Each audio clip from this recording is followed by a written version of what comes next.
This is Nina Stack, President of the Council of New Jersey Grantmakers. On June 15, 2012, the Council convened a dynamic panel of national thought leaders at George Street Playhouse in New Brunswick, New Jersey, for its biennial Spring Colloquium. In addition to a live audience of 160 at the theater, the Colloquium conversation was simulcast to 10 viewing parties across the country through the network of regional associations of grantmakers. With support from Horizon Blue Cross Blue Shield of New Jersey, the Council is pleased to provide this podcast of the discussion, moderated by Chris Satullo of WHYY Public Media in Philadelphia, and featuring Professor Anthony Appia of Princeton University, author David Bornstein, and philanthropist Kathy Raphael. Now here is From Schoolyard Bullying and Culture Wars to a Polarized Democracy. What role can philanthropy play in restoring civility to our society? We have today 4 people who know about what empowers people to act and how to use and empower as a force for good. I want to thank the 4 of you for being with us, and I'll turn it over to Chris.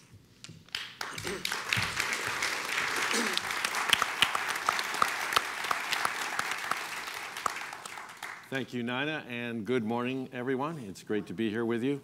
So we're going to start with perhaps the simplest and most basic question we can ask, given the title of this program, but maybe one of the hardest to answer. What is civility? What are its essential hallmarks? How does it differ from politeness or decorum? David, we're going to start with you. I think probably that's one of those questions that has a different meaning at different times in history. I think if we look at our time in history now, what's distinctive about it is that a kind of rule-based ethics doesn't work anymore because we encounter difference so much more and so much more often than we used to. And so we can't really rely on what I was taught by my parents in terms of this is the way you behave, this is the right way, this is the wrong way. You really have to be able to step into other people's shoes on a regular basis and be able to empathize with other people. So I think, if I think about that as a sort of an operational, what is civility, it really is, think about it on a playground. It's the ability for a bunch of kids, when a bunch of kids come together and agree to play a game, they're coming to sort of voluntary agreements. They have to be able to suspend their personal desires for some sort of a group desire. They have to be able to decide when rules matter and when they have to adhere to them. And so there's a sort of, the ability to sort of come to voluntary agreements where irreconcilable truths conflict, the ability to celebrate the universalism that we have and at the same time not abandon the particularity of ourselves. That's sort of how I would look at it. And I think we'll probably come back to that playground imagery at some point. Kathy? My thought is fairly similar. When thinking about politeness, it's a tolerance of what the other person is saying. Civility feels a little more generous. The belief that you may have a different opinion, but it's equally valid as mine to you. That there's more of a generosity of spirit in civility rather than just, okay, I'm hearing what you're saying. Yes. I think it's interesting often to think about these sorts of words somewhat in terms of their sort of etymology. And, civility comes from the same Latin root as the idea of citizenship. It's, civis is the Latin for citizen. So I think of civility as properly treating your fellow inhabitants of the city or the society, treating them as they deserve to be treated. That's the sort of most abstract idea. And by the way, interestingly enough, of course, politeness shares its etymology with politics and polis, so it's also about the city. It's also about and for that matter, courtesy, of course, means treating people the way people get treated in courts, royal courts, not courts of law. And so I think all of these words have built into them the thought that there's a way that it's appropriate to behave with other people with whom we share something, whether it's the state, the city, the court, and that we should, whenever we're in any of these contexts, we should remember we should be thinking about what the obligations are that we have in virtue of our shared citizenship, our shared inhabitancy of the city, or whatever it is. Picking up on that notion of shared, it seems to me that there's something about you have to feel some shared identity with someone to be in a relationship of civility. If you regard someone as the other, it's very hard to maintain civility.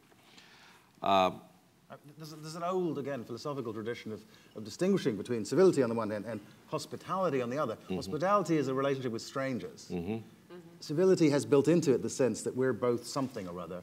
And so, as you say, we have to have some shared citizenship, identity. It could be that we're all, Trentonians or New Brunswickers or Philadelphians, or it could be that we're Americans. It could be that we're members of the same church. But it has to be, I think, something like that. Robert Putnam and, I forget his co-author who wrote American Grace. Everybody forgets his co-author. As a writer, it's tough to be Robert Putnam's co-author. But one of the major points that he makes is that things that cause people to respect and care for people of other groups is two things are meaningful relationships and some appreciative knowledge of another tradition. And he has this wonderful analogy. He says, Aunt Susan or my pal Al, he says, if you know somebody from another religion and you have a favorable relationship with them, actually he was focusing more on ethnicity, but he says it probably could be applied to other things too. And you like them or you admire them, you're not only going to like that person, that group better, but you're going to actually be more tolerant of every other group. Mm-hmm. And so just having meaningful, respectful relationships with a few people changes your view of everything. I had an experience like Gail did where I was recently speaking at the Bonne Terre Correctional Institute outside of St. Louis to about 100 long-term felons who were going to be in there for their whole lives. And it really, really changed the way I think about the 2 million people that we have in prison and who these people are. And I have had very few experiences with this group. But I think that, programming in those exposures for people as part of how you become a member of the society is absolutely necessary to improve civility. Okay, one identity you and I share, David, is that of journalist, which means, at least in my case, that I'm impertinent and have a problem with authority. So I can't resist the temptation to question the premise of this event's title, which mentions restoring civility. So my question to you all is was there ever really, in America at least, some lost age of civility that we can go back to and restore? Or is this really a more uncivil time? Are we just more aware of acts that occur because we have a pervasive global media culture that throws up these examples in our face all the time? I would love to just make one point, but then defer to others. I think we regularly forfeit the conversation to the shrillest and meanest and angriest voices, and the technology allows for that to happen. The fact that we have suburbs and cities and the fact that there are groups that are very homogenous around the country has led to more and more polarization. Religious polarization, polarization on the role of government, and all of these things. There's all sorts of, Pew just came out with a big study showing that it's the highest level of polarization on many counts in a quarter century. So people don't meet each other as much. But at the same time, the people who get the attention, one guy says, I'm going to burn a Koran, suddenly that's a story that 300 million people are thinking about. Mm-hmm. That is really contributing to the problem. Yeah, and he would have just been some obscure nut in rural Florida. 100 years ago. Yeah, right. He'd have been what he is. The place where I think media has changed is that we have so much more media and so much more polarized media. And I know there have been studies about how we gravitate towards the media that aligns with our own belief system. I'm very guilty of that. I have a very progressive viewpoint, and that's the media I listen to. And I think that when we had less media and it was a little more fair and balanced, that we all carried a little more consideration about the other side. Another point was, I I turned on my car radio one day and I was hearing this conversation about this horrible conflict and the words that were used about politicians, and I was saying, yeah, that's right. And then I found out that they were discussing a book about the time of, James Madison. So I'm not sure that it's any more or less civil now. If you've ever seen any of the cartoons of Abraham Lincoln during the election of 1860, I mean, we haven't had anyone recently in the United States Senate beat somebody else up with a walking stick, which happened. John C. Calhoun, for example, did. So I think it's right to focus on the sort of ways in which the changing technology of communication reshapes these events. There have always been, unpleasant people. There have always been crazy people. There have always been people who had extreme views. But on the other hand, for a long time, actually, I think historians would say, beginning roughly with the period of the American Revolution, in modern societies, a kind of public world was created through the national media and so on, which was somewhat shared. And I think especially in the post-war period when there were just a few television stations and almost everybody watched them, and they had a shared sense of, you knew that if this was in the headlines on one, it would be in the headlines on the other. They had a shared sense of what the news was. They had a shared sense of responsibility to kind of say what the main positions were about it, you might have thought they were biased, but at least they were trying not to be biased. They were trying very hard to give a sort of balanced picture. We don't have that anymore. We don't have it on television alone, but also we have these other forms of access to information where you can hone in. I get my messages every morning from the Daily Cuss or whatever it is, and so I have this focused kind of liberal picture of the world, and it takes a big effort to say, well, I should also be trying to be aware of what the other views are. And I thought about this when the congresswoman from Minnesota who ran for the Republican, Michelle Bachmann, sort of appeared on the scene. Many of the things that she said that struck me as, let's say, surprising, were things that in her world people said all the time. She didn't mean to be surprising anybody. She was just saying things, and it's sort of our fault as well as hers that we aren't familiar with the fact that there's a large segment of our society which sort of takes it for granted, for example, that, just one example, that the theory of evolution is, as they say, just a theory, and that there's this other alternative picture in which the universe is 6,000 years old. Now, I think that if we had more of these conversations, we'd both be more aware of that and of sort of how you get to think that.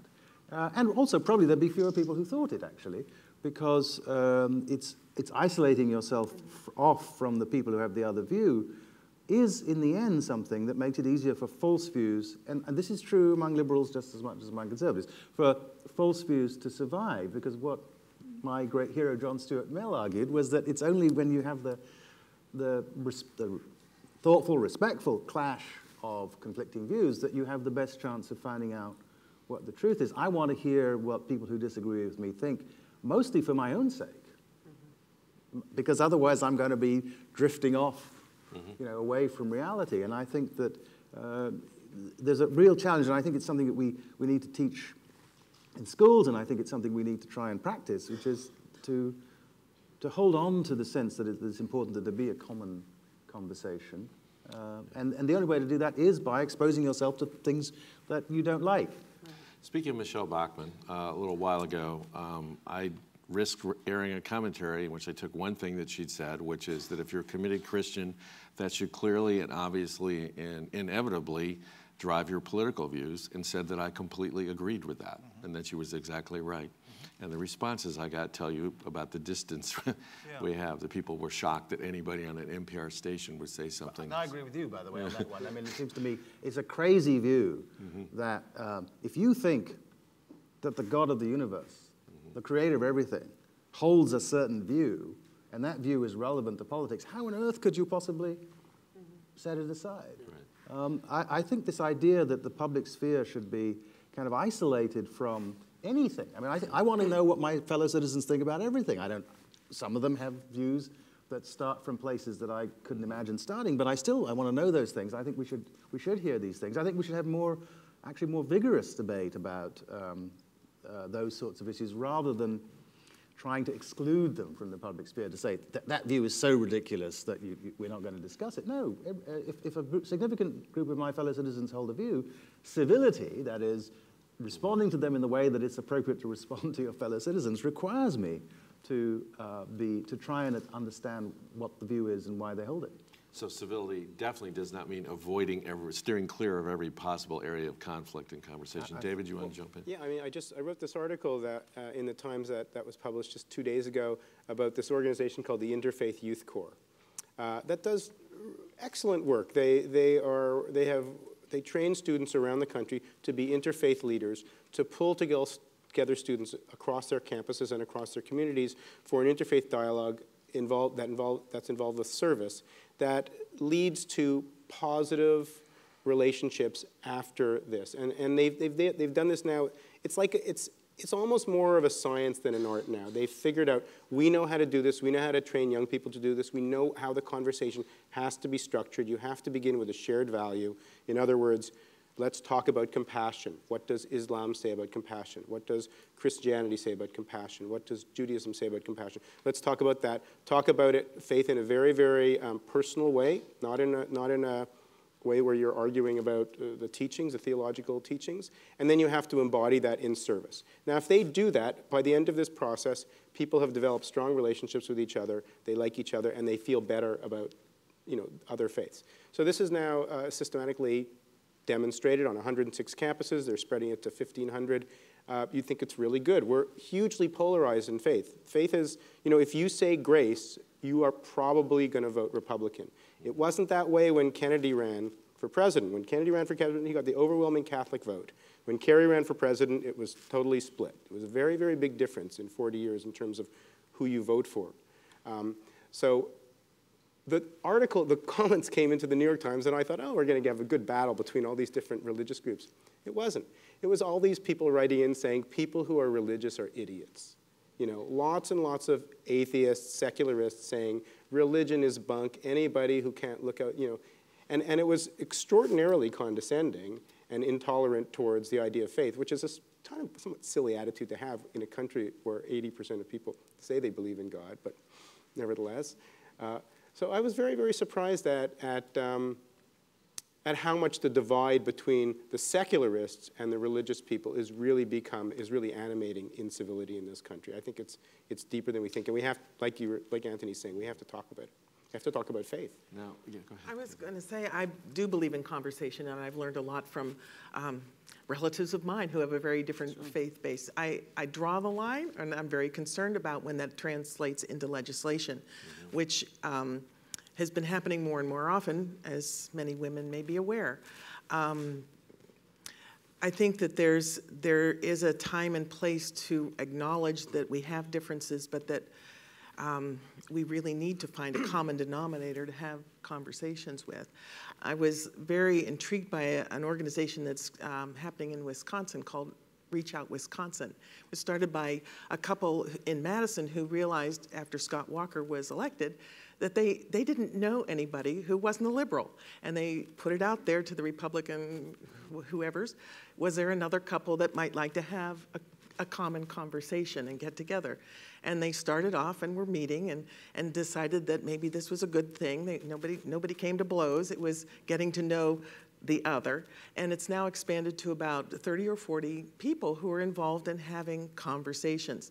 They got through all of the political unrest, the people in the State House. They got through the recall election, still having conversations. And that, to me, was one of the most hopeful things I've heard lately. I think I agree with all of that. I think it's an important point that coming together in these interfaith dialogues, which I think should include atheists myself. I mean, I think they'd be more productive if people, as it were, and they do intentionally. Yeah. And I think that's very important. But one of the crucial things in this is that you come together not to discuss the things you disagree about, you disagree about things, and they'll come up. But your focus can be on something else. And I think working together with people whom you disagree with about whatever, about a whole range of things, as one does with everybody. One disagrees with everybody about something. But sort of focusing on the things that you have a common interest in. You don't even have to agree about them, but you have a common interest in them. This is another Bob Putnam point about, the role of common activities which bring people together who have different positions, backgrounds, but around an opera club or an opera, or in Italy, operatic societies, or parents who get together to organize a soccer league, Republicans, Democrats, Baptists, Catholics, Jews, but soccer league. Well, these people know each other, they get to care about each other. There's one of my favorite television moments of the last decade was on a British television program called Skins, which is about a group of adolescents in Bristol, I think. And they did an American version of it, which I gather wasn't very successful. But there's a wonderful moment in which there's a couple of kids, one of whom is a white British kid, and the other of whom is a Muslim British kid of South Asian ancestry, and they're best friends. And the white kid is gay, and the best friend, and the Muslim kid isn't, and he knows that his friend is gay. And his friend keeps saying to him, "I keep coming to your house. I want you to tell your parents that I'm gay because I don't feel comfortable. They're not." And this Muslim boy doesn't want to do it. Finally, there's a birthday party. The white boy stands outside and says, "I'm not coming in until you tell your parents." And he says, "I can't do it." So the father comes out, the Muslim father, and says to the white boy, "What are you doing out here?" And he says, "Well, I'm not coming in because your son won't tell you something about me." He said, "Well, why don't you tell me?" And he says, "I'm gay." And the Muslim father says, "Look, Friday in the mosque, that's my best day of the week. Islam means a lot to me. But I don't know everything, and I do know you're my son's best friend. So please come in." And I think that kind of sort of not solving the problem at some abstract level, not even saying that you think that homosexuality is okay, but just saying, look, we're sort of muddling along here. We like each other, we know each other, we're together in community, we disagree, but still, this is a birthday party and you're my son's best friend. I think that kind of thing only happens in communities where people are interacting around things other than the things they disagree about. If you only ever meet at community meetings where you're arguing about whether somebody's going to be allowed to build a mosque, well, of course you don't get along. So the importance of shared work around a shared value. Shared work. Yeah. And particularly appreciative knowledge about other people's ethnicities or their traditions or their politics even. I mean, that, I was recently in Salt Lake City and I was doing a bunch of talks and meeting people at the Deseret News and all that. And I learned a whole bunch of things about Mormonism that I'd never known. I learned that 73% of Mormons say working to help the poor is the highest value. It's much higher than everything else. There's nothing even that comes close to it. And just learning about, and then how it's actually acted upon all across the country in all of the wards and the stakes and all that. It was something I didn't know. I've never read about it in all the things I've read about Mitt Romney and so forth.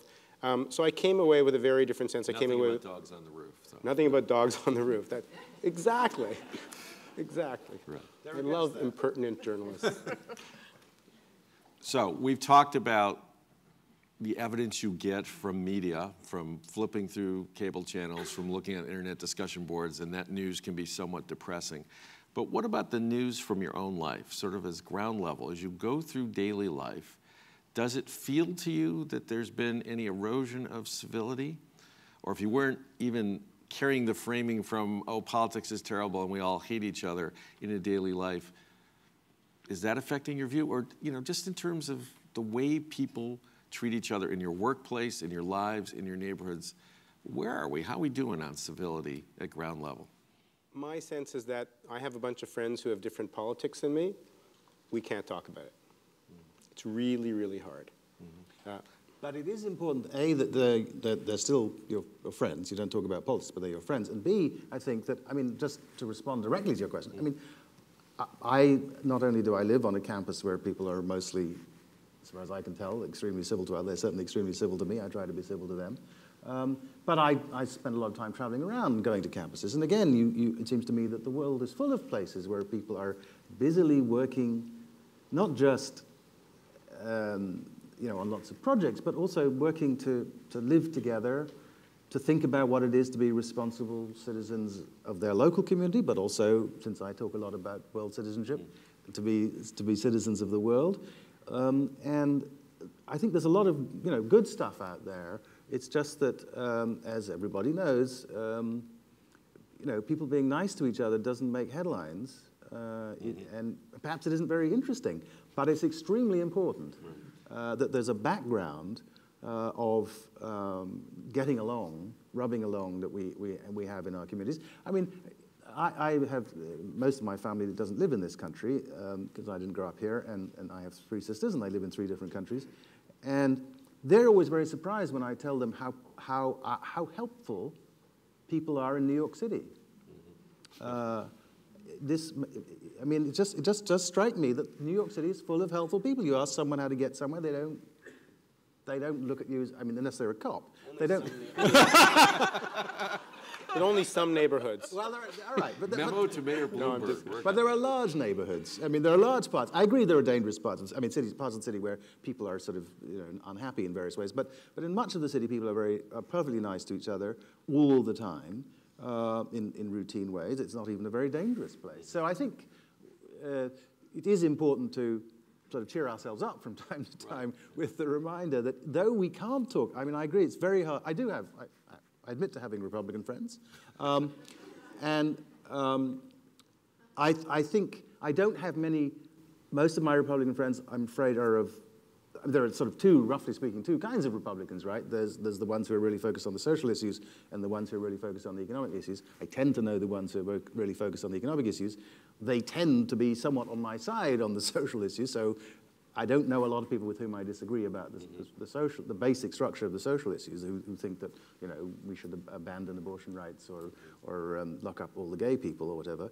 So, but I think it is hard to have I think on the economic issues it probably is possible to have some cross-party conversation, but on the social issues I agree it's very difficult. Okay, let's move away from the coast, inland a little bit. How do things look at ground level where the Monongahela meets the Allegheny meets the Ohio?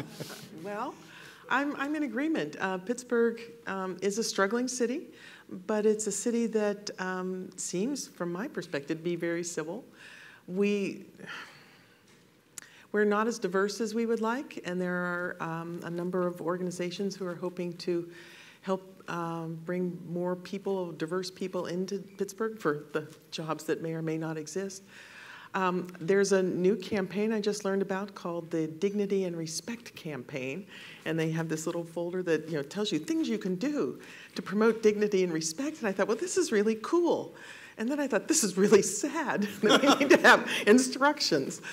But I think... What did they say? Oh, can we get back to that? That's a really powerful point. I'd love to talk about that. Okay. The importance of instructions. Yeah, yes. Okay. Well, one of them was smile. Or, well, but it turns out to be... I think it's really... it's a very important point about courtesy, I think, that courtesy isn't just something that expresses what you feel about other people. It actually makes you feel better about them. So this is a point actually Ben Franklin made. It's an old point, and there's a thing in social psychology called the Ben Franklin effect that relates to this. But it's really, really important that the notion, which sort of somewhat comes from romanticism, I suppose, that you should only honestly express what you really feel, and that therefore if you don't really feel charitable towards somebody, you should be at least gruff, or that's wrong. When we practice civility, when we open doors for people and smile at them, turns out we feel better about them. Doing nice things for people makes you feel better about them, and it's very important, even if you don't feel like it, actually. You will feel like it once you do it. The power of instruction, David, do you want to... Yeah, just, so a lot of the reporting that I've done, I report on solutions to social problems, and I look at, or not solutions, but creative responses that could potentially be solutions, and often are. And a lot of the things that I've looked at in schools are really helping kids to get along better than one another. There's a lot of focus on school climate issues, because when school climate is bad, when kids fight, when there's a lot of tension in the schoolyard, it makes it very hard for the kids to settle down and learn and be relaxed, and it creates a difficult environment. As a principal will say, my nurse is in tears every day after recess. So I've looked at programs that build empathy in public schools. There's one program called Roots of Empathy that operates across Canada. It's just started in the United States. It's in 13 or 15,000 classrooms. Lots of evidence, really large randomized studies that have shown that it dramatically reduces fights and increases empathy for other classmates. And they measure this based on asking kids at the beginning of the year things like, who do you consider a friend, or who do you like, who could you be friends with, and at the end of the year, who could you be friends with? And they find that in a normal classroom, it typically goes down from 50 to 45%. And in a Roots of Empathy classroom, by the end of the year, almost every kid's face is being circled. So people have somehow, kids, and this is K to grade 7. And the catalyst for change in Roots for Empathy? It's a baby. They bring a baby into the classroom. They bring a baby and the mother. They have a curriculum where the children learn to take the perspective of the baby. They see the relationship with the mother. They themselves, I mean, the researchers don't know why this program is so successful. Some of the neuroscientists feel that it's an oxytocin story, because oxytocin, we secrete oxytocin when we're with a baby, which makes us feel good and therefore makes us more social, but also makes us more receptive to the learning that occurs in that environment. So there may be a real sort of, there may be a science to building empathy is what this is sort of the beginning of. And then another simple organization called Playworks, which works in a few hundred schools now. It's going to be in about 700 over the next 8 or 9 years, I believe, or 5 years. And they basically go into, a lot of schools have cut back on recess. They've banned games like tag. When you speak to the principals, they say recess is a nightmare. It's horrible. It's the worst time of the day. I get terrified during recess. And why? Well, it's just when I was 7. I know. For different reasons. Hasn't recess always been tag and bloody knees and kids picking on each other? I mean, is it that different? And they say, yes, it is that different. It's completely different. It's much meaner than it used to be. You only see 20% of the kids playing. The rest of the kids hang out by the chain link fence because they're scared. And you think, well, what's going on here? And then you realize if you go to these playgrounds, the kids can't get a game going. There's one kid with a football who's running around and throwing it. It's like Lord of the Rings on a playground. It's not fun. And so this organization, Playworks, goes into these playgrounds and say, well, what's the skill that's missing here? Let's not blame the kids, punish them, suspend them, all the things that we do. We give suspensions to grade 1 kids, which is a conveyor belt to the juvenile justice system, because they're fighting. Instead, you say, well, what's the skill that this kid is missing? Well, the skill is how to actually play together, how to come to voluntary agreements, how to solve conflict with rock, paper, scissors, all of that stuff. Why didn't this kid get this skill? How did I get this skill? Well, you got it from an older kid on the street when you were playing in the 1970s. But now you don't have these multi-generational games on the streets outside with, from 3 p.m. to 6 p.m. every day kids learning from each other because they're inside for all sorts of reasons. So they say they bring that into the playground. And when you interview the principals and the teachers, they say it's a dramatic difference. We have our fights. One teacher told me we have a 75% drop in recess infractions. The teachers say that the kids settle down way faster after recess into their routines. They go on the playground and they hear things like "nice try" instead of "stupid shot." I mean, there's all these changes that happen, and so we're talking about not an instruction manual, but essentially a culture of how do you involve yourself with other kids that needs to be renewed every generation. Kathy, play. Yeah. You devoted a fair amount of your adult life to getting adults to play. I did. I think probably because I wanted to play and wanted people to play with. I found that it was the process that I used was to sort of follow the early development, playing by ourselves, playing with our faces, and moving through different stages. Talk about what your program was. Leading play shops for grown-ups. Mm-hmm. Well, if it were in a business setting, it was about team building. Mm-hmm. And if it were in a more therapeutic session, it was about getting in touch with your inner child. What it was really about is creating community, which I think is part of what we're lacking and why we have less civility. But starting with, just how do I feel in this body? And how do I feel looking at somebody else, and then doing parallel play, and then trying to work together in teams and seeing if we can get to somebody taking center stage. I always started my play shops by making a total idiot out of myself, just to prove that it didn't kill you. And it was often a challenge to get people to let go and join in. So I back up a little bit and do some more easy things that were with others. But across the board, every nonprofit that I did it with and the businesses that I did it with came back to report that there was a different sense of who the other was, just as we were saying that, finding out who somebody is when they're being a lion as opposed to a giraffe is a very interesting way to look at your coworkers. I want to hold one thing and we'll come back to the idea of measuring impact, something that I think is of great importance to the audience. But Anthony, to switch gears a little bit, a great deal of your research and writing recently has been about the concept of honor and what deep meaning that has for people around the world and what deep trouble sometimes it gets them into. Honor and civility, how do they relate? Are they incommensurate goals or can they be complementary? I think that there's actually an important connection. If you just go back to the original thought that civility is a matter of treating other people as you ought to treat people who are your fellow citizens. Well, so honor systems are systems which allocate rights to respect, right? So basically to honor someone is to say that they're entitled to a certain kind of respect. We honor people for success in sports and in professional life and in the arts and in the academy. We give honorary degrees. But there's a kind of honor which is connected with dignity, I think, which is just the honor that you owe to people simply in virtue of the fact that they're people, that they're moral agents, that they're trying to make a life, that they can suffer, that they need relationship. All those basic moral facts about people we respond to by respecting them and by recognizing them as entitled to respect. Well, there's a particular kind of respect, entitlement to respect, a kind of honor, that I think is actually a part of civility, if civility is about how we should treat other people.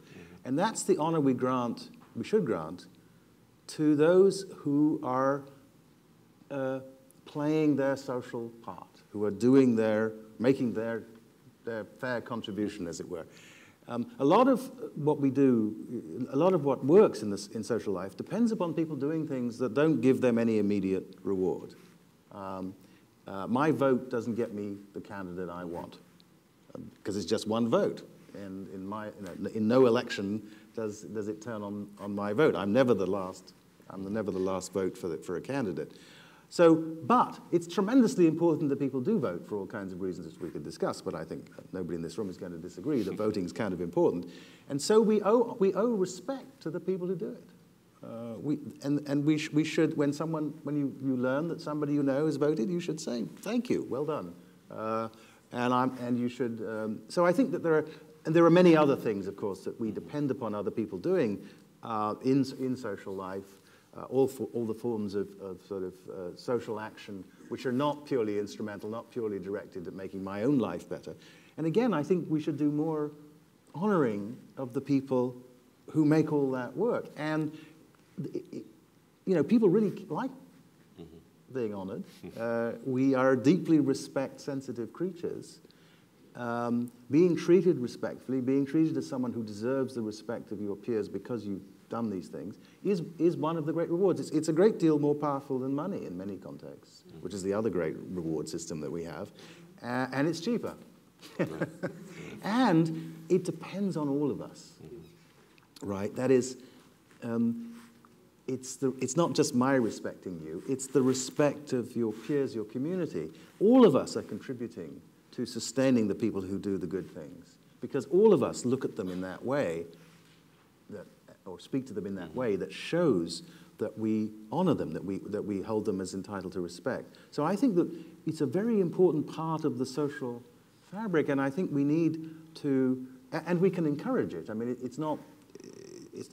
there are things that sort of diminish it, and so we need to, and there's lots of relevant social science here and psychology.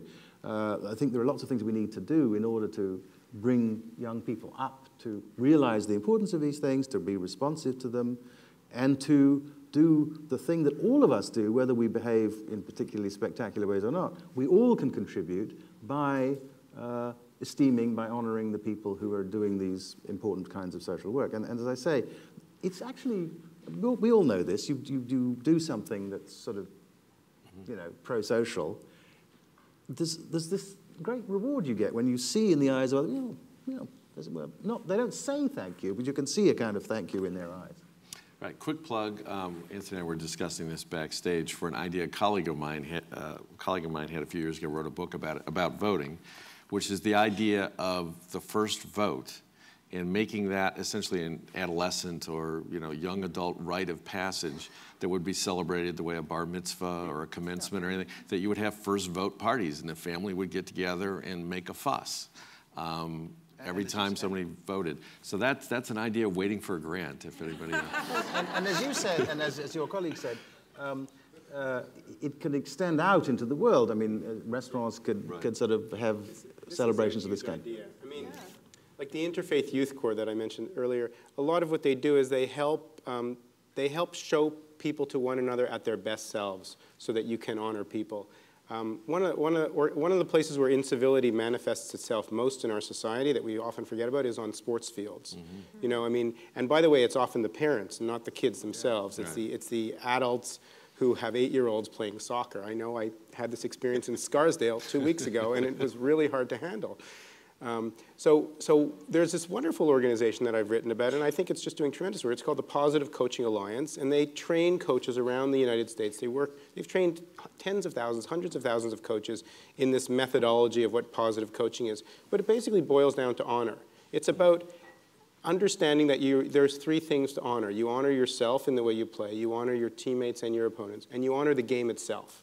And you have this frame of reference that you can keep coming back to, that the players can come back to, and that the coaches themselves can come back to. Does my shouting at the other coach because they are playing this superstar kid way too much in a 7-year-old game, does that honor the game if I behave this way in front of my teammates and the other parents and all that? How do I handle this situation? But even having that question come to mind, sometimes when I'm with people whose attitudes really bother me, I ask myself, who are they honoring with that attitude? Like, what parent that they have? Do they feel they're honoring by maintaining this political idea or this religious idea? And it makes me feel their vulnerability. It makes me feel that they have this relationship that it's important to them that I have no access to. And I find it softens myself too. As you were talking, I was thinking of the First Tee program, which teaches golf, often to inner city kids. And you think golf, inner city, it's the country club game. But one of the points about golf is it's the only game where you go into the woods by yourself and something happens, you are honor bound to call a penalty on yourself. And professional golfers will walk out and say, the ball moved on me, charge me 2 strokes. It teaches, those kind of values of civility that you owe it to the other players and to the game to follow the rules. Yeah. It's a deep kind of sort of fairness, right, which is at the heart of a lot of sporting activity, which then generates, can be generalized out into fairness in all kinds of common activities. I think sports are a tremendously powerful way, if you properly conducted, of communicating this very important fundamental value in social life, which is that you have a cooperative scheme, you have a scheme which depends upon everyone's conforming to the rules. There's usually no effective way of policing it except the will of people to do their fair share. And I wouldn't be a true feminist if I didn't say that Title IX is very important for just that reason. Excellent segue to what I was about to do. Thank you so much for that. You are the chair of the Ms. Foundation. Yes. I want to give you a chance to talk a little bit about how you see the work that the Ms. Foundation is doing, connecting to and helping work on the issues we're talking about today. The Ms. Foundation, the first women's foundation in the world, is 40 years old next year.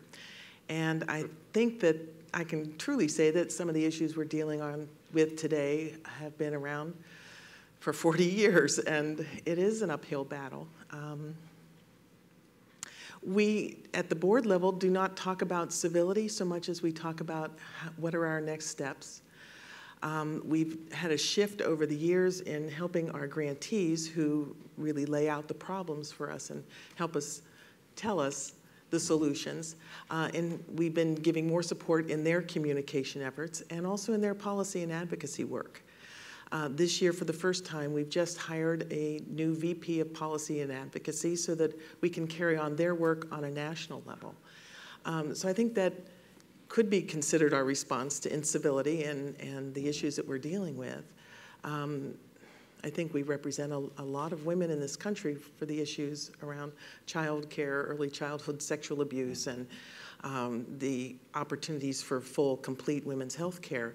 It's important that we have a voice that's heard. Right, and as the foundation, under your leadership of the board, has come up with a new mission statement that's very strongly focused on those things you just said. So I'm going to ask another. Don't ask me to quote it. Yeah. It's totally gone for the moment. It's a brilliant document. Okay. I read it last night. Oh, good. But I'm going to ask another one of my skunk at the picnic questions, which everybody can join in on, which is that all those things you're talking about, to a large degree, have to do with advocating for and helping giving voice to people who are powerless. Mm-hmm. And frequently it is said in the political sphere by social activists that civility is often used as a shield by those in power to impose manners and to silence the voice of those who are powerless, that only by making a ruckus, or the whole Saul Alinsky community, bringing the news to power, only by in some ways being impertinent can the powerless get a voice. So this is for anybody. How do you sort of think about that issue, the notion that certainly the Occupy movement sort of makes that sense. We're all being too polite to each other. Basically, we should, call Wall Street and corporatist agenda what it is, and they're not particularly civil about it in many of their manifestations. So how do you think about that question of civility versus the right of the powerless to take action, to take to the streets? I mean, I think if you look at the civil rights movement, it was the civility of the civil rights movement. It was the extraordinary dignity that they treated one another, and they treated even the people that they were opposed with, that ultimately won, I think. And I believe that this is something that there's a fair amount of consensus about, won the empathy of the nation. They really took the Gandhian blueprint that you honor yourself, you honor your opponents, and I think we're able to lower people's defenses more successfully. If you look at the other side of that argument, you can speak to a lot of people who were extraordinarily radicalized in their conservatism by condoms in the church type of behavior. Mm-hmm. And maybe it got a lot of media attention at the time, but I think probably if you speak to people who still remember that with extreme distaste, that it pushed them further to the right in their views and have more contempt, and are still bitter about things like that, and it makes it very difficult for them to want to have a conversation. So I think you could make a utilitarian argument about incivility or civility and say that ultimately there may be a potential short-term gain in terms of headlines on CNN and stuff like that, but it might not work that well in the long run. I mean, I think that, and of course the same sort of, if you think about it the other way around, a lot of, it's not as if the sort of way in which people like Rush Limbaugh talk wins any arguments with liberals. Mm-hmm. It just confirms the sense that the policies that he's in favor of are associated with a bunch of yahoos. Mm-hmm. And it would be more effective, it seems to me. I mean, it's a very good way to sell time on the radio, no doubt, but if you were trying to actually have an impact on people who don't already agree with you, it's almost never helpful. Mm-hmm. To be. But what about the argument that if it succeeds in mobilizing the like-minded, and they are able to win the next election and call the shots, that's really the goal, to be able to put your agenda into action, whether or not there's a chunk of America who disagrees with it? I think that if that's your goal, mm-hmm. then you don't understand the point of democracy, because the point of democracy isn't about winning. It's about collectively moving the society on. And if you've got a significant chunk of the population that disagrees with you, then if you're a Democrat, you care about that. You think, how can I adapt what I want to do to the fact that I haven't persuaded my fellow citizens? Now, nobody behaves like this at the moment. I'm aware that I sound somewhat utopian in the bad sense of the word utopian, which means sort of, out of touch with any real reality. But I do think that we need to communicate as we teach civics and as we teach young people about what our democracy is about, that the view of democracy as justified by the fact that you've got 50% plus one, and that then you do what you like, that's just a terribly bad idea of what the value of democracy is. If in a democracy we're running the republic together, all of us. Right. Another utilitarian argument in that vein would be the work of Daniel Yankelowitz around public judgment, where he would just say any victory, 50 plus one victory, is inherently unstable and subject to the inevitable Newtonian reaction and the overturn at the next election, and you never get a stable public judgment around the issue. But this is a really good question, and I think we probably should look deeper into this. The question of, and journalists actually really should think about this. We journalists tend to sort of think that outrage is really a good thing, and it will lead to good stuff. And I remember reading this book, The Journalism of Outrage, a while back, written by that guy at Medill. I forget his name. Shouldn't forget authors' names, but one of the takeaway from that was just that actually outrage isn't that effective. It really doesn't lead to that much change. It seems, and my research on having written about hundreds of social innovators who have caused major social changes with microfinance and big changes around the world, courtesy and relationship building has been totally essential to making those changes happen. And so 1 million people on the mall versus 100,000 conversations over a 20-year period, each one leading to strengthening of a kind of coalition with good vibes happening. I think the mechanism of social change is something we should really look deeper at, because we may be going back to like the muckrakers and a bunch of people scream and shout, and then we have housing codes and all that, and we may actually, that may have worked at some point in history for certain things, but I don't know if it could be generalized to that's the way. We may also look back through a particular prism and think that's what made it work. I mean, I don't want to spend too much time on this, but I would agree with you that the routines and reflexes of daily journalism, of as long as I've been doing it, which is more than 30 years, privileged outrage and the ideological stubborn over people who are actually willing to compromise or admit the other side has a point. That's considered deeply uninteresting. Conflict and outrage are considered deeply interesting.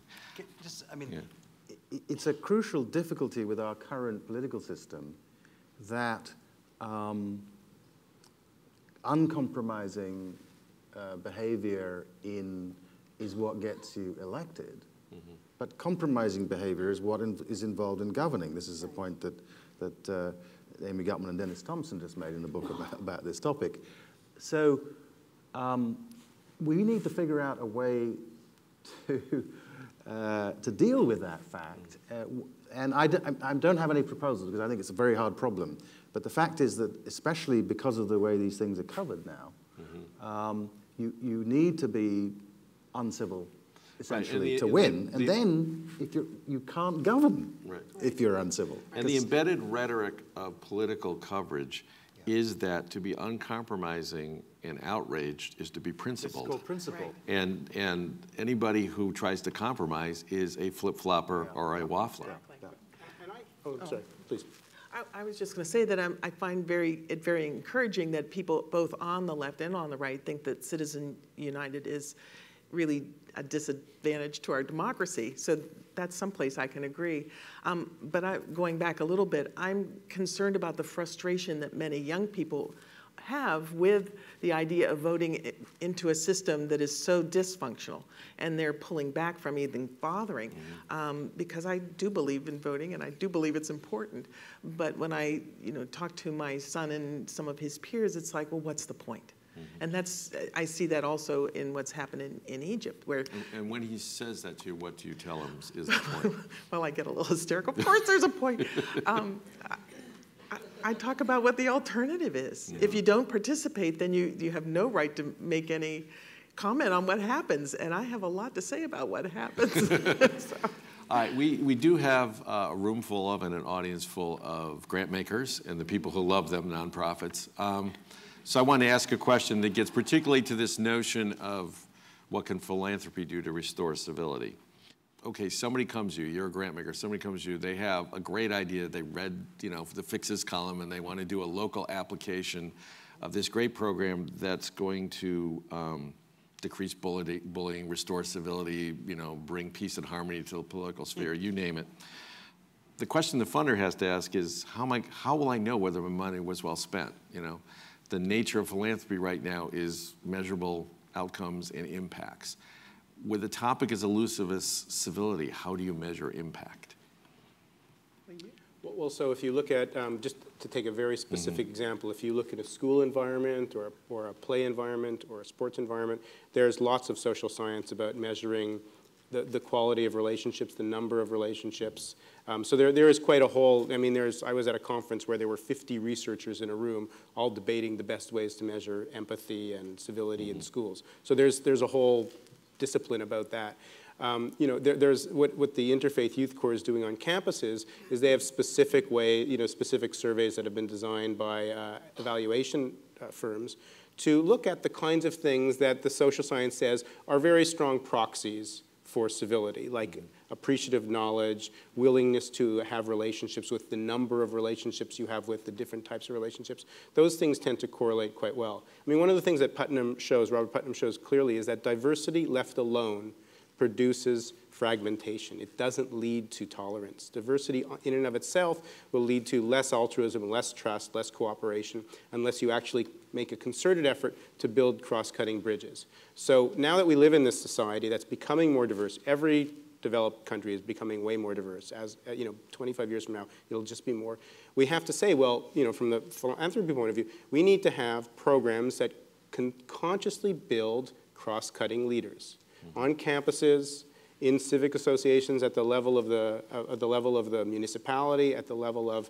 It's harder to do in companies because there's lots of things that you can't really talk about in a business environment. But certainly there's enough public places where you actually nurture people who know how to construct the kind of conversation that leads to not people abrasively attacking one another, but actually leads to these things: appreciative knowledge and a willingness to have more relationships.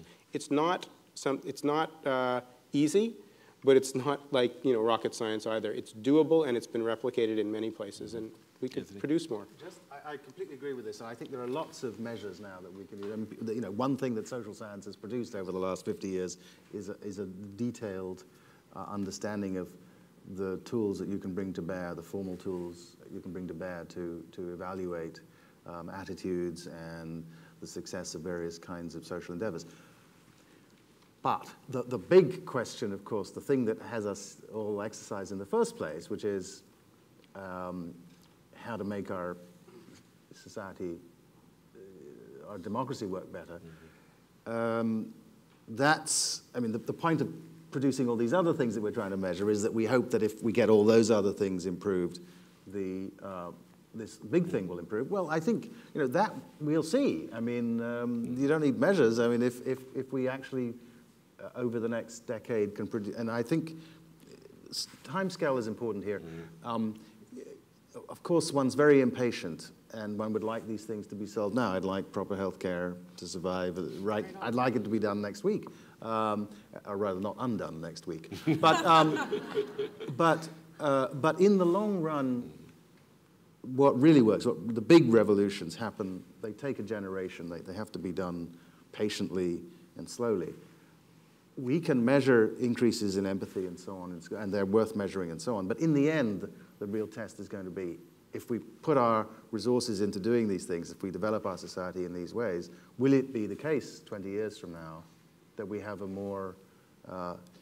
a society which knows how to govern itself in a more effective way?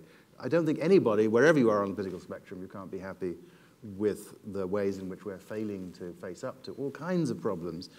Again, we may disagree about what the solutions are, but most people can see that we're not doing very well with health, environment, economy, foreign policy, the management of global nuclear. there's just a whole list of things where we need to do something, we can't do something, and the real test in the long run is going to be if over 10, 15, 20 years we can produce a society that's more effective at handling those things. Okay, last question for me, then we'll go to your questions. You're going to go back home tomorrow. Let's assume you're home in Scarsdale, Pittsburgh, or Pennington, and the phone rings.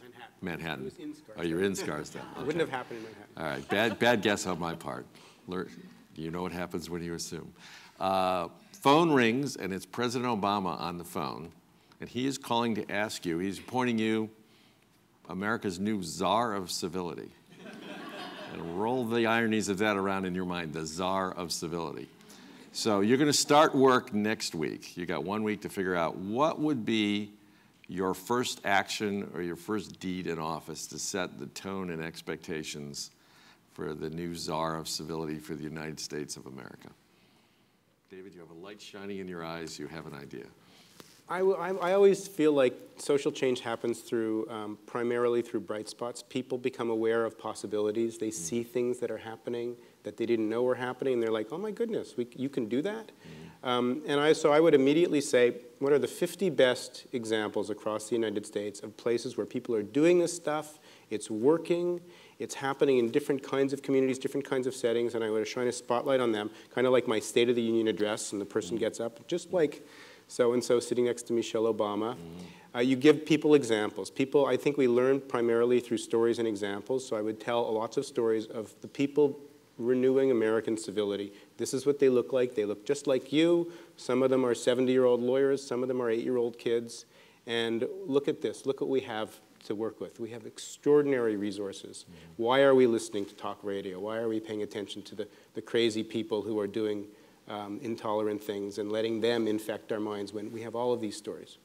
Kathy, might you be willing to lead the United States Congress in a play workshop? Oh, that I would do. I would do that. But if I got the call from President Obama, I think I would say thank you, but no.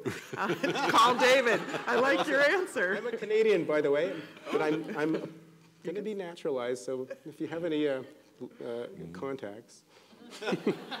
Oh, so that's why you have that penchant for nice. You're a Canadian. Oh. You're an interloper. Anthony? My answer is the same, actually, which is that, I mean, both, I agree with both. That is, he'd be terrific, and he's right, that focusing on what's working. And the fact is, lots of stuff is working. So it's not as if, just back to my earlier point about the importance of holding on to the good things. I mean, there are lots of good things going on, and we're learning all the time. The social science is improving. About things we can do, and I think just pointing to things that have worked is a great way of getting people to think about how they can help. Can you imagine if all the money in the super PACs were put into promoting the civility that's being done in the world in our country today? Yes, we could look like Canada. Bornstein with a budget. It's a great idea. Yeah. So I have a couple of questions. Okay. And then if folks have questions and if you wanted to write them on the cards, and I'm hoping that there's some of the team is around. But I had mentioned earlier, so about that video from Greece, I don't know if you saw that, that had a male politician repeatedly slapping a female politician on a news show. And in fact, what happened was he threw a glass of water on one woman, and the other woman sort of swatted at him with the newspaper, to which then he got up and started repeatedly slapping him. And what he said, is quoted as saying is, "I respect my honor and my name. I had to defend myself." And he is now, since we've learned that he's suing both the women and the television station. It was startling, really startling video. And sadly, I can't help but think that it shows the kind of behavior that can, unfortunately, sort of give license to others to behave badly. And that we see that sort of deadening, it's like a deadening down of what's appropriate behavior. And I'm just wondering if there are strategies, ideas, comments on that, how when bad behavior happens, is there a way, and I think about the honor question, of shaming that bad behavior or something that can be done, and comment on that. Well, as that case illustrates, you have to be very careful when you decide whether to say shame on you, because it very often produces exactly the backlash that the guy now thinks he's the victim. They aren't suing him. He's suing them, and so on. And over again, I think there are global examples of this. There's a famous example in the 1930s where the Presbyterian Church missionaries of Scotland and Kenya tried to shame the Gikuyu out of female genital cutting, and it actually ended up increasing the practice and turning it into a sort of nationalist issue. So shame is a very powerful motivator, but that's a different question from whether it's helpful to say to somebody, pointing a finger at them, shame on you. That tends, as I say, to produce a kind of defensive response and a sense of victimization, which then leads people actually not to respond very helpfully. So I would say the thing that surprised me wasn't his response, but the failure of the party that he represented to distance themselves from him. It struck me that they weren't involved, as it were, in the same way as he was. He was obviously out of his mind for a moment and behaved in a way that, you know, if he hadn't been in public, so public he might have been willing to walk back from. But, and that's part of the way in which sort of media-covered political activity in our society, the rewards for being decent turn out to be not very good. You don't, you say, actually, I was wrong about that, and instead of people saying, oh, thank God, somebody's finally admitting he's wrong, your opponent just runs that tape over and over and over again in the next There's an ad out the next day with you saying I was wrong 15 times in a row. And the fact is, years ago I was doing a thing at the Council on Foreign Relations, and somebody asked me a question, and I said, I don't know. And the president of the Council on Foreign Relations says, oh, we don't say that here. Nobody says that here. But the fact is, I mean, he was joking, of course, but the fact is, there should be a lot more I don't knows in the world, but there's no reward for it. There's no reward for admitting that you think the situation is complicated and difficult, that your opponent might be right, but he might be wrong, and that maybe we should talk about it some more. All of that just doesn't get rewarded. Go, David. It's such a profound point. I mean, it's you know, from a parenting point of view, what should you do if you don't want your kid to lie? Should you notice lying and punish it, or should you notice truth-telling? What works better? Well, apparently it works a lot better if you actually notice truth-telling and just draw attention to it. Don't even praise it. Just say, oh, I noticed you told the truth. And because what we focus on, it grows. You know, that's kind of a law of the universe, it seems. What you focus on grows. And so we now focus on this one. I mean, the country is imploding, and some guy acts really badly. Okay, so this is bound to happen, right? Presumably, there's a lot of people under tremendous stress who have acted quite nobly in this situation that are completely. So I think I would go back to the premise of like this, the fact that somebody with a flip camera captures this stuff, and this is now being captured all the time, everywhere, no matter when anyone does anything bad, there's this thing called the availability heuristic, which is basically you assign probabilities to things based on how readily examples come to mind, which is why most Americans are terrified that their kid is going to be abducted. It's not that it's that common. It's not really common at all. It's actually incredibly rare. But when it happens, it's unforgettable. And so the media just plays into this over and over again. So the media and behavioral science kind of have to get together and talk about things, because we create incredible emotional sort of externalities that we don't take responsibility for, just like companies create pollution that are economic externalities. We don't take. One of the really important things about the social science is that the interesting social science is often counterintuitive. And so, you know, the beautiful experiments are the ones where you get a bunch of people who are in a divinity school to behave badly. Right? That's it. That's because we think of, you know, people, you take them through, you discuss the Good Samaritan parable with them, and then you send them across the campus and there's a guy who's just been beaten out standing there, and you say to them, but you're in a hurry, you have to give a sermon on the Good Samaritan, and so they don't stop and look after the person who's actually there. And this is a real experiment, it's a beautiful experiment, and it's counterintuitive. So many of the things that we're inclined spontaneously to think will work, won't work, like shame on you. And so we need to be attentive to what actually does work. And if what actually does work is honoring the truth teller rather than trying to shame the liar, then however counterintuitive it is, that's what we should do. And I think that sort of rational rethinking of some of our counterproductive impulses is part of what we can do if we take the new social science seriously, or some of the old social science, because the Ben Franklin effect was noticed by Ben Franklin. It's not all that new. But it's, there's a lot of wisdom out there that's sort of slightly counterintuitive. It turns out to be correct. We should spread it around. Kathy, did you want to add something? Yeah, with that particular incident, I really had to stop and think, do I believe that would have happened if the two people he were arguing with were men? I don't think so. And what are the implications of that? Chris, did you?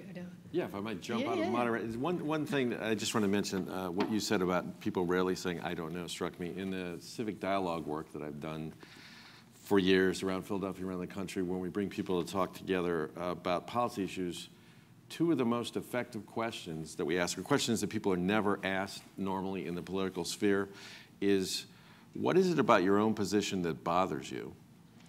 And is there anything in the other person's position that you kind of like, or that you can at least sort of agree with? And that stops people cold. But if they will actually, if you set the circumstance and the tone right for the conversation, they will struggle to answer that question. And then we always say, if you want to have a different conversation, you have to have a different conversation. That means a different setup, a different template, and different questions. If that's the thing that drives me crazy about journalistic coverage and cable coverage of issues. It's always the same template, and the template is predicated on conflict and outrage.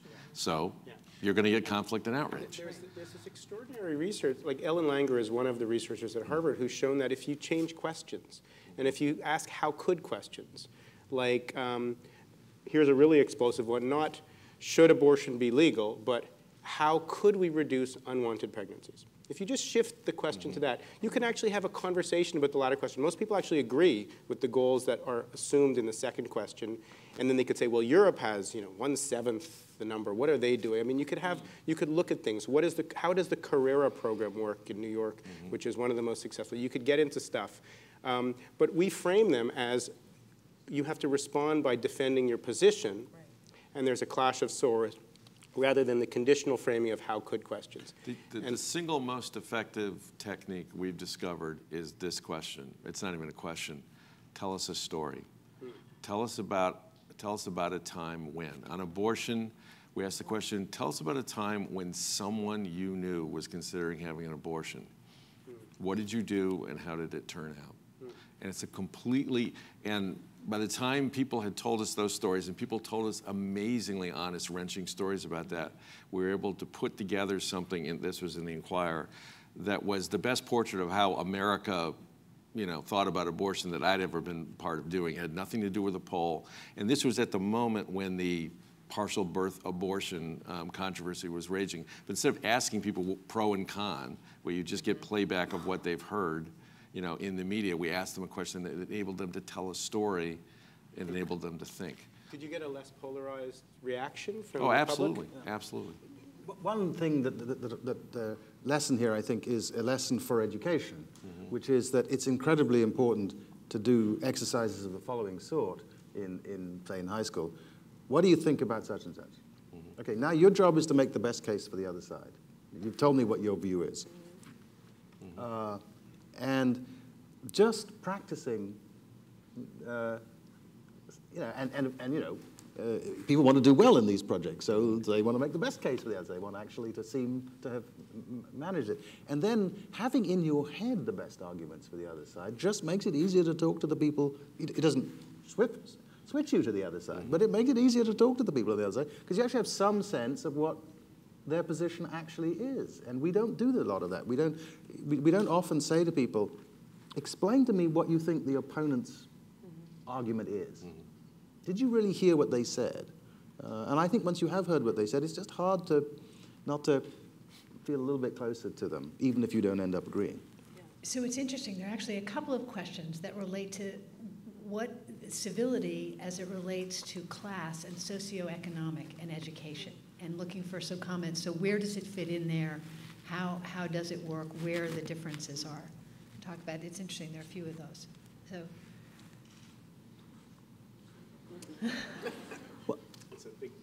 It's a big topic. I mean, I do think that... We did religion and politics, and now you're well, that's it. class. They say you've got politics, gender, sexual orientation, ethnicity, but no socioeconomic class. I think Does it affect? Is it? No, of course. Is there a break? are different codes. It's not just, there are different social codes. Look, part of what we mean by civility is treating people in the way, as I said, in which they deserve to be treated. But there are different notions about what that is, and they differ by national origin, by class, by region. People in New York do not say, "You all come back now." But I lived in North Carolina, and I got used to that. So, and so class is one of the things where simply remembering that the important thing is what the person is trying to communicate, not whether they're conforming to some code, but whether they're actually expressing a positive attitude towards you. Well, in order to figure that out, you have to understand what the different codes are in different communities. And that's just part of citizen respect, is knowing that your fellow citizens have different ways of doing these things, and you have to be sensitive to the particular way of the person you're dealing with, and that includes, in our society, and in most societies, class plays a big role in determining what the codes are. Yeah, I think you have to help people answer the question, why be civil? And so if the answer is because you are a member of a society of laws that treats people, all its members, with dignity and respect, that's a good answer. And if then people say, well, I disagree with that. I don't think we actually are part of that society. You're talking about your society over there. And if you look at, say, the General Social Survey, attitudes towards the confidence that people have in institutions, and if you look at the trend line has been almost straight down for 40 years. Every institution, people have far less trust and confidence in, except for the military, over the past 40 years. And so the people who have the lowest confidence tend to be the people who are the poorest in the United States, which makes a lot of sense. So if you're then asking people to be civil because you're part of a society that treats everybody well, without actually figuring out how they relate and trust the institutions or helping them, then you won't get the result. So the question is it helpful, and this is a journalistic question, is it helpful to help prepare people's trust and confidence in institutions if they unfairly mistrust those institutions? In other words, do we now think that the government is way worse than it really is in all sorts of areas? If you go to India, or I spent a year in Bangladesh, and you need to pay your income taxes or get the electricity installed, you pay a lot of bribes. You pay a bribe just to pay your taxes, okay?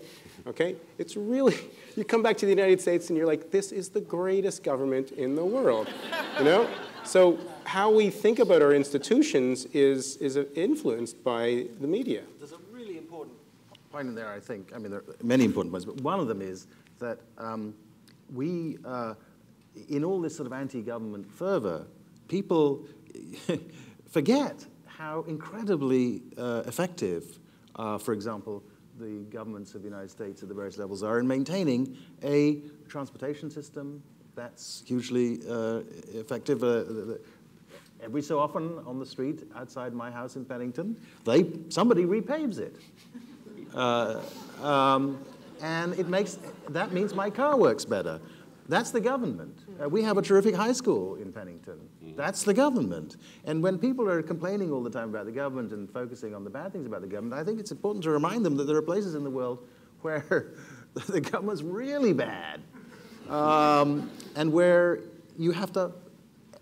And then another thing about Americans, I think, that's very important to bear in mind is we're actually, with respect to taxes, for example, we're actually very compliant. Americans may hate the IRS, but they pay their taxes by and large. I mean, of course, there's a gap between what they should pay and what they do pay. But people pay an enormously high rate. If you compare us with Greece or Italy or Spain or France, where the attitudes are different. So again, we have here a society in which the government is working and many citizens are doing their part, not because they're terrified. I don't pay my taxes because I'm terrified of the IRS. I don't have a very high degree of respect for their competence, actually. So I suspect I could get away with more non-compliance. But I don't, and I think that's another part of the good story that we need to bear in mind.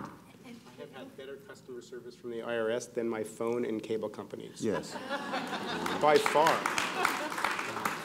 They do tend to be awfully polite. Tempted to pull not going to do it. I'm not going to do it.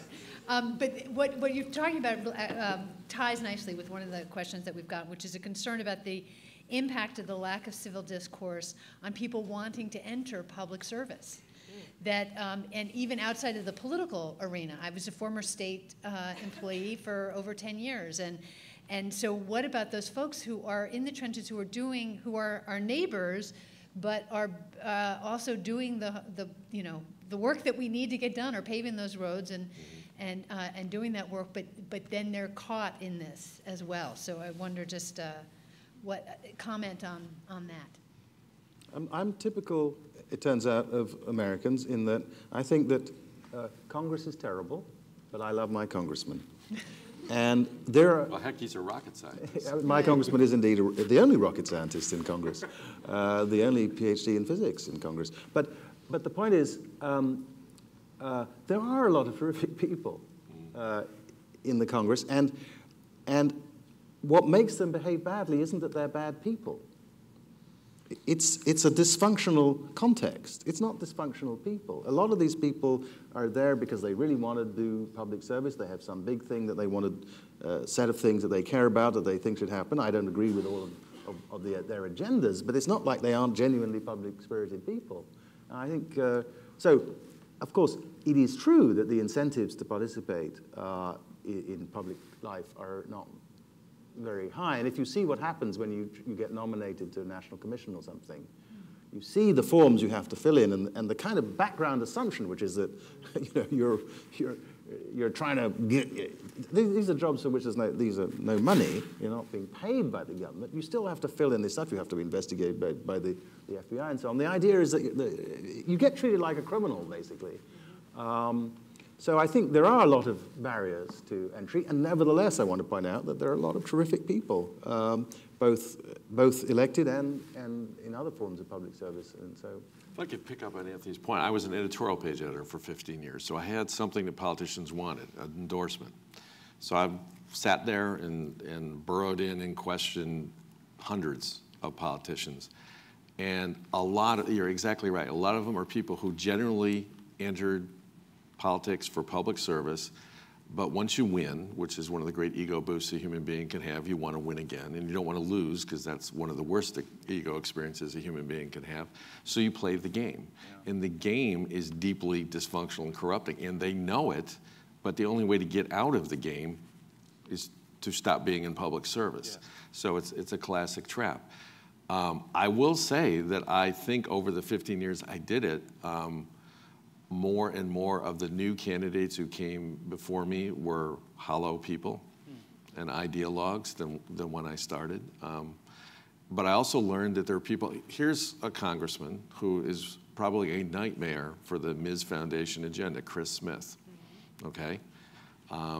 He's, one of the fiercest pro-life advocates in the Congress, but he's also done extraordinary humanitarian work around the globe about the white slave traffic and sweatshops, and he is actually one of the most decent men I've ever met in public service. So here's a guy who's easy for one part of his agenda for a lot of liberals and progressives to caricature as the enemy or a demon, but he is truly an outstanding human being. You just disagree with him around this one point. And so I wish people could get more sense that these are textured human beings, and there's a lot going on there. It's not just a checklist of positions, and you decide whether they're the devil or the angel based on the checklist. But the way we cover them is, if you look at business journalism and you compare it with social or government journalism about government, business journalism is all about the longs. Mm-hmm. Once in a while we write about the shorts, meaning we write about the upside of all the business stories and a little bit about the downside when there's a crisis. And government is just the other side. 90% of the stories are about the shorts, it's about where it's going wrong, where you should sell government, and and so the way we cover it is inherently adversarial, and I think people get on the defensive and don't share who they really are with journalists, which is risky. But the other thing is, there's too many people who are getting elected today because of gerrymandering who only have to deal with one type of voter, and so, for people to get elected along the way, they should have had 1,000 conversations with people who think differently than them, not just 10. you know. And now we've made a pathway to Congress. It's harder in the Senate, but there's another turn of the screw to that the only challenge to their incumbency that they need fear is from inside their own party, either farther to the right or farther to the left. So that locks them down further to the edges rather than the middle. So there are all these institutional structural problems like the gerrymandering, which, as you say, you can't do so easily in the Senate because the constituencies, the electoral districts are given by the states, so you can't fix them. And like we mentioned Citizens United briefly, like the money, Jim Leach, likes to say that, there I am, I'm walking down the corridor, and there's this guy, and he says, Congressman, I gave you $5,000 last time. I was very glad to do so, and there's this issue that's important for us coming up, and we'd like to be able to give you $5,000 next time. And he says, this turns out to be legal. This turns out not to be, this is called lobbying, it's not called blackmail or bribery. And that's just built into the system now. And Leach says, and of course he's not in the Congress anymore, that he thinks it's corrupting. I mean, morally corrupting. And I think it is morally corrupting. But an interesting point, if you actually talk to lobbyists, who it turns out are human beings as well, that most of them will tell you they absolutely hate this culture. Do you think I want to go to all these horrible cocktail parties and talk about contributions with these people? I'd rather just walk in and talk about my case and win on the merits of my case, not all this nonsense. So there's a lot of people, therefore, who have a reason to agree that if we could get a lot of the money out of it, or if we could have, God forbid, public financing of elections, but that's never going to happen in the United States, lots and lots of people, including the people who are trying to make the case, would be happier. There are just a few people right now who profit enormously from the fact that they can push an agenda in this way where they would never win the argument if they were just making the argument. And unfortunately, we have a Supreme Court that has a majority that I think misunderstands the relationship between democracy and money. There are several states that are working with clean election laws on a statewide level, and I find that a very hopeful position where it really doesn't behoove the candidate to deal with lobbyists because it's the people who are, the money's coming from a general pool. I think that is much more fair and equitable, and really for the one governor I had heard talk about this say, it's so nice not to have to answer every call from every lobbyist anymore because of the clean election laws. In Pennsylvania, however, we're not waiting for that. No, we're not there yet. We managed to indict and convict every legislative leader in Harrisburg, and it has made absolutely no difference. There were almost no contested elections for the legislature last spring. Pennsylvania is like 48th on the number of women who vote in the scorecard for women, so that's the problem. There you go. Unfortunately, we are out of time. We've had just a marvelous conversation, and I want to thank you all, Anthony Appia, David Borenstein, Kathy Raphael, and Chris Tutullo.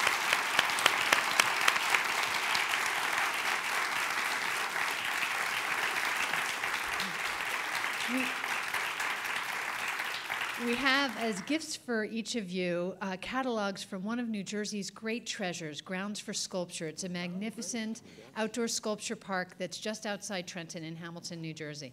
So we have these, and they're easy to transport back that way, and I encourage you to visit. I also want to thank all of you in the audience and our regional association colleagues around the country for joining us. I hope that you've enjoyed participating today and can see how your actions, both large and small, can have an impact. We no longer have to be bystanders. We can step off the curb and join in the march and really take personal a role. And as I think we heard today, the small actions really do matter.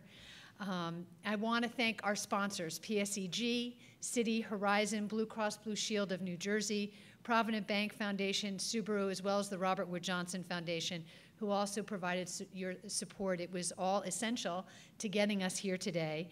And I also want to encourage folks to stop by the tables for our resource marketplace partners during lunch and see what services they offer that may work for you. I give a big thank you to our fantastic staff. starting with Jennifer Sankton, who just did an amazing job in coordinating everything for today's event, Teresa Jacks, Jeremy Johnson, Angela Scanella, Alyssa Gillen, Carrie Tiksinski, and our summer intern, Rosie. And finally, as you all leave here today, we're really pleased to give you a copy, as I said earlier, of either Anthony's book or David's book to take with you, and grab your boxed lunches, and you can take those with you or have conversations here. There's Enjoy and Stay. And let's give another round of applause, and then I'll just say, please drive safely and civilly. Thank you.